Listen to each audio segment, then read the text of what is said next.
And welcome to the Hot Seat of College Football Show. I am Trent, your host, as today we're going to be talking about my Big 12 power rankings heading into next year of college football. Let's talk about it. All right, so before we get into this video, make sure you hit the subscribe button. We just got to 200. We're trying to get to 1,000 before the beginning of next season. Also, remember to like the show. Videos that get likes get recommended double the amount as videos that don't get likes, so please do. And then if you want to turn on the notification bell so you can get a notification every single time I release a new video.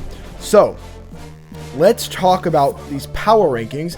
And before we get into this, I want to say that I have done power rankings for the Big 10, the SEC, and the ACC. I've done all the other three conferences. You should go watch those videos. And this is the final one. We're doing the Big 12. So we'll start off at 16 in a team that was great last year that got gutted in the portal and I think is going to fall drastically, and that is Iowa State. And it is weird to see Iowa State in last place in the Big 12, but they lost everything. They lost all their players and all their coaches. This is a gutted roster. So I got them at 16.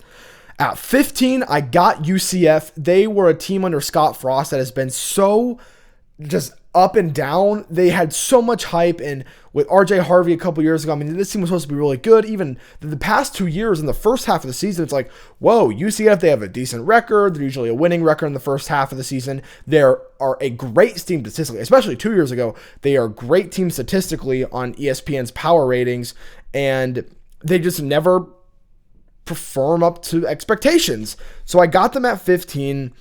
I think it is a great school. It's a fun school. It's a fun location. It's Elon Musk's football team because it's right next to the SpaceX Center.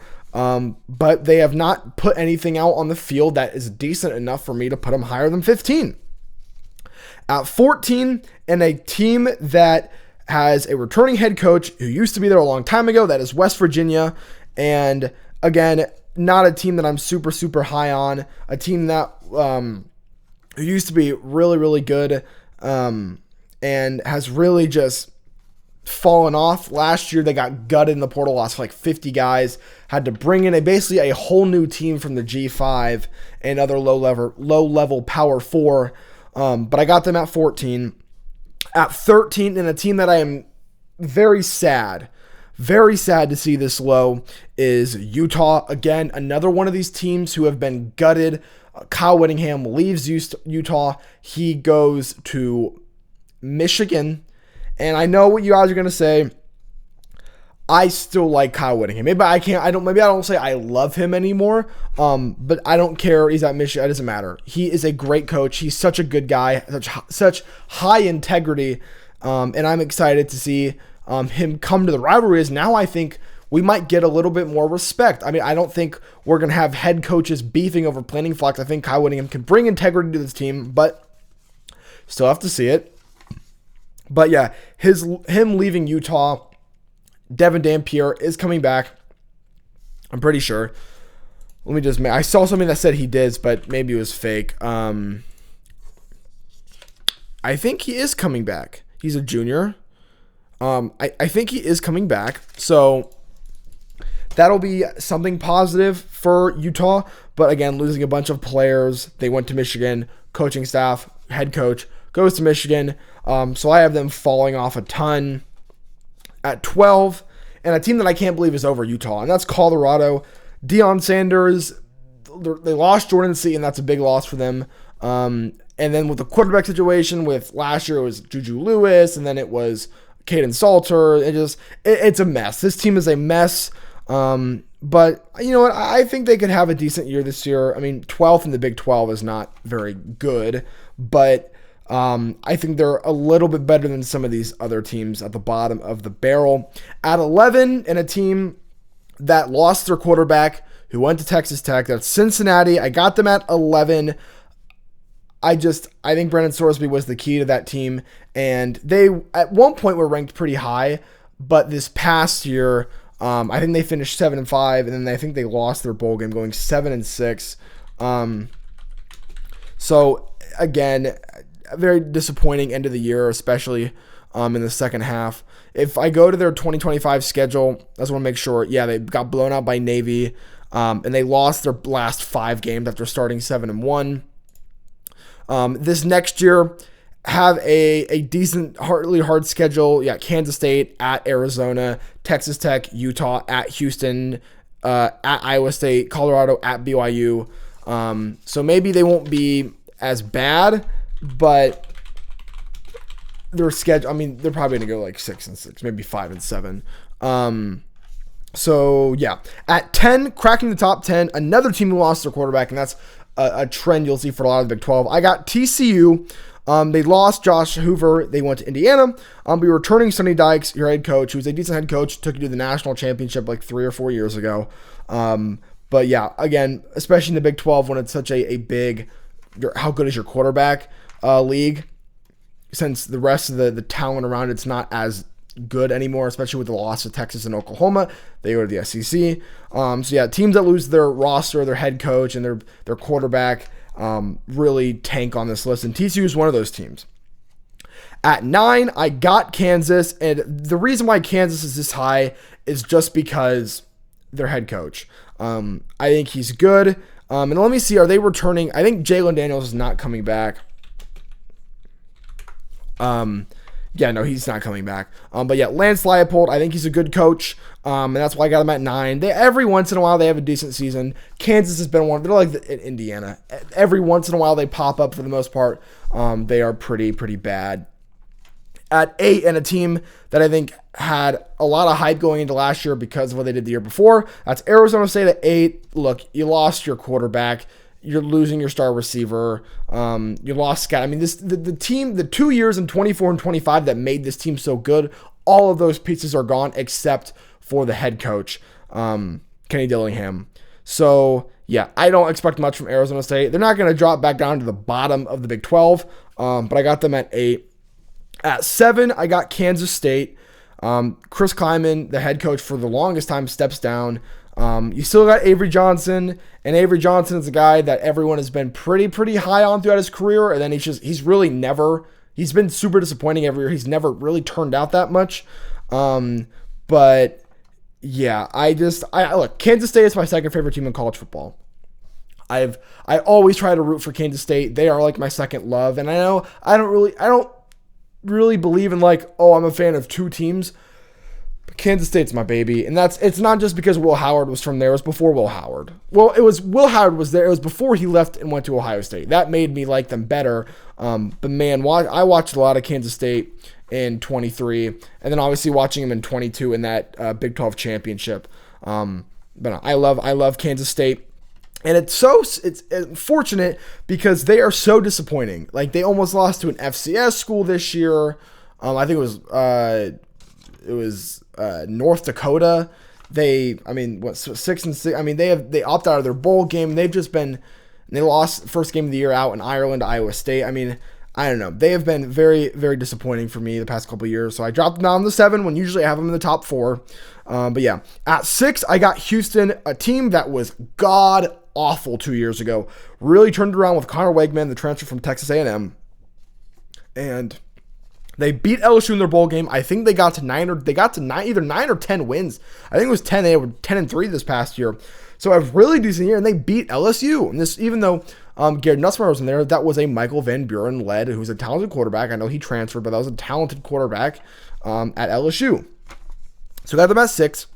At 5, I got Baylor, and I just did my top 10 coaches on the hot seat. Dave Aranda is one of those. If you want to go watch that video, I'll pin it up here. You should definitely go watch that video. But yeah, Dave Aranda, this is it, because you got DJ Lagway, transfer from Florida. He comes over to Baylor. Your offense last year with Sawyer Robinson was amazing. And then that one receiver, oh my God, what's his name? It starts with like a T.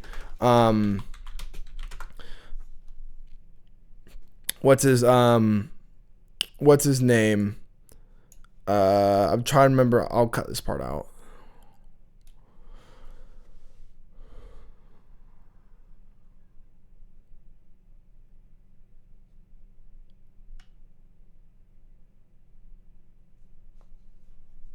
Hold on. Baylor one-handed catch. Who did it? Michael Trigg, yeah.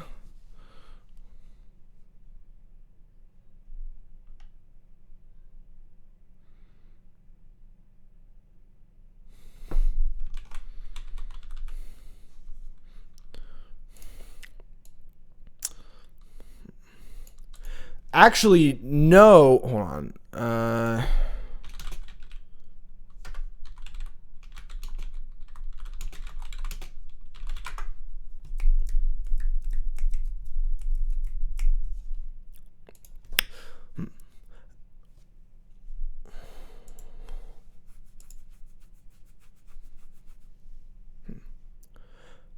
Actually, no, it was a tight end. Michael Trigg. He's actually going to the draft. I thought he might have been coming back. I thought he was a receiver. That's a tight end. What had ridiculous catches. I mean, and you still went 5-7. I mean, that was very, very disappointing. Obviously, Connor Hawkins, your stud kicker, leaves, comes to the Ohio State. But you got DJ Lagway now, who I think is kind of tainted goods. But maybe he can make up a career at Baylor, kind of like what Baker Mayfield did a little bit, transferring schools. I guess it was still in the Big 12, but still.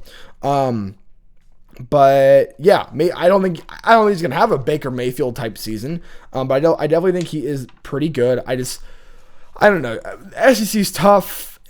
Florida was a horrible coaching staff under Billy Napier. So yeah, I got them at 5. At 4, cracking the top 4, I got Arizona.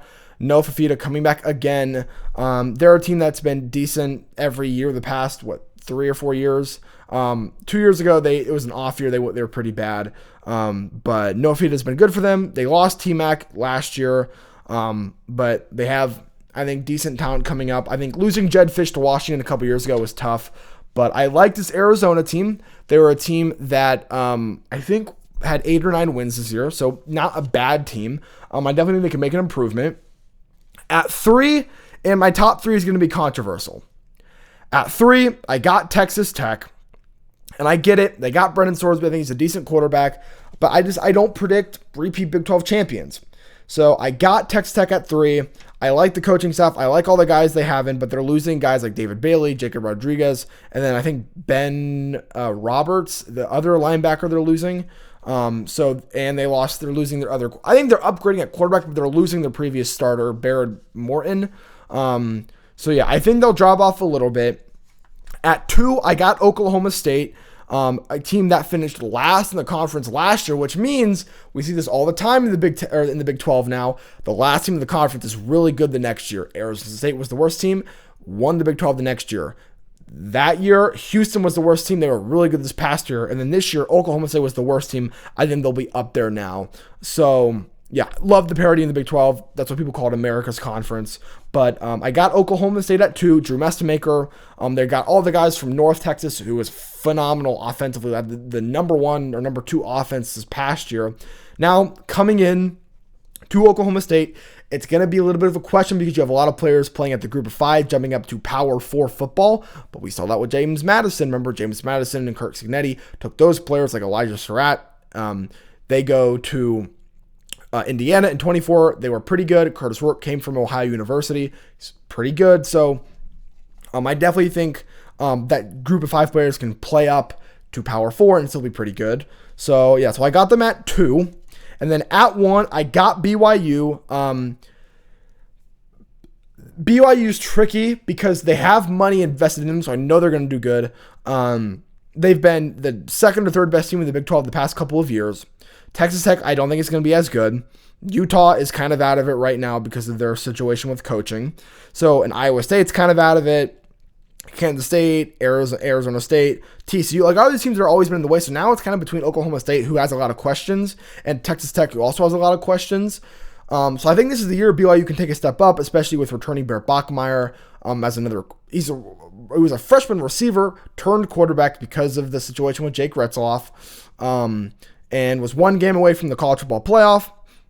And they have them returning back. You have your coach coming back. You're sponsored by Crumble Cookie now. But obviously the big question is at receiver, because we all know, I almost said Parker Livingston. Parker Kingston, I think is his name. I'm not going to talk about the situation about him just because of how gross it is. But if you really want to know what happened with him, look it up. You'll find it. Then it's still kind of in the process of happening. But obviously he will not, guilty or not, you're innocent till proven guilty.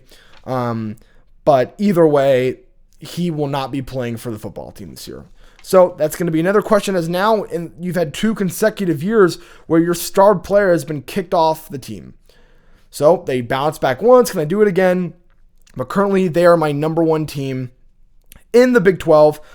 It's Iowa State at 16, UCF 15, West Virginia 14, Utah at 11, or at 13, Colorado at 12, Cincinnati at 11, TCU at 10, Kansas 9, Arizona State 8, Kansas State 7, Houston 6, Baylor 5, Arizona 4, Texas Tech 3, Oklahoma State 2, and BYU 1. So yeah, that's my power rankings for the Big 12. Now I've done one for every single conference. So make sure you hit the subscribe button. We just got back to 200 subs. We're trying to get to 1,000 before the beginning of next season. Also, remember to like today's show. It really helps get promoted on YouTube when the shows get liked. So please do, it would mean the world to me. And then if you want to get a notification every single time I release a new video, make sure you hit and turn on the notification bell next to the subscribe button. So yeah, that's all I have for you guys today. Let me know a comment down below. Who do you think is going to win the Big 12? But that's all I have for you guys tonight. I'll see you guys all tomorrow. And as always, thank you.